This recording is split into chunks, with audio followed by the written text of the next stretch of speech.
Jesus' mission. At this point in Jesus' life, reports about him were spreading through the region, and people in his hometown of Nazareth were curious. To answer their questions, Jesus, when it was his turn to read scripture in the synagogue, he opened the scroll to Isaiah and read an ancient prophecy about himself and his mission. He came to bring the good news to the poor, to the captive, the blind, and the oppressed. God loved even the most marginalized and had set in motion a plan to save them, a plan that would ultimately be fulfilled in the death and resurrection of Jesus, our mediator. This says, from an Africa Study Bible, Proverbs and Stories note titled Uneasy Truths. Ooh, we all love those uneasy truths, don't we?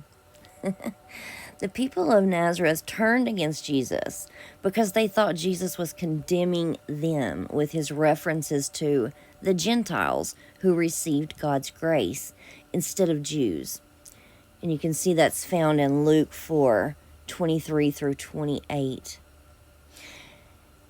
An LGBO proverb of southeastern Nigeria says, when dry bones are mentioned, old women are always uneasy. I can feel that. When people hear the truth about themselves, they tend to get uncomfortable. A message that leaves people unmoved probably doesn't have the truth that applies to the listeners. As you read the Gospels, you may be confronted with difficult sayings and painful realities. The key is to read and listen with your heart open. Let me say that again. The key is to read and listen with your heart open to Christ's message. Reflect or discuss. So how does Jesus describe his mission? And this is another great thing for your journals.